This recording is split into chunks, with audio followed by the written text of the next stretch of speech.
میں ایک جملہ کہنے لگا تھا، میں نے اگر آپ الناس کو عام کر دو، توجہ رکھنا، حضور کے بعد والوں کو بھی لے لو، حضور سے پہلے والوں کو بھی لے لو، ہم پھر بھی غلط نہیں کہتے۔ آپ کو کہ جی مولانا صاحب کیا مطلب؟ میں نے کہا مطلب آسان یہ ہے، آدم سے لے کر عیسیٰ یہ نبی ہیں، اور ہمارے پیغمبر صرف نبی نہیں ہے، یہ نبی الانبیاء ہیں۔ پہلے نبیوں کا کلمہ امت نے پڑھا ہے، اس نبی کا کلمہ نبیوں نے پڑھا ہے۔ اگر یقین آئے تو قرآن کھولو، لَتُؤْمِنُنَّ بِهِ، قرآن کہتا ہے اگر میرا پیغمبر تمہارے پاس آیا تو تم سب نبیوں نے ان پہ ایمان لانا ہے۔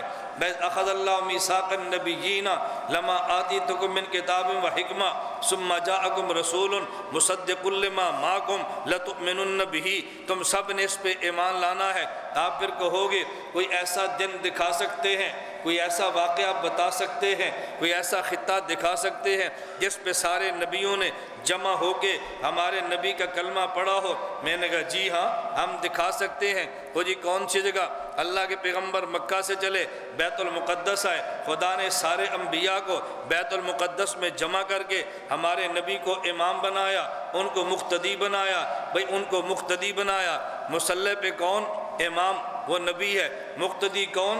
وہ بھی نبی ہیں۔ تو یہ نبی اس نبی کا کلمہ نہیں پڑھتے؟ تو جب ان تشہد میں بیٹھے ہوں گے اتحیات کون سا پڑھا ہوگا؟ اتحیات کون سا پڑھا ہوگا؟ اور جب اللہ کے نبی کے پیچھے کھڑے ہوں گے تو پیچھے پڑھنے کی حاجت نہیں ہے۔ آپ کہیں گے جی کیوں؟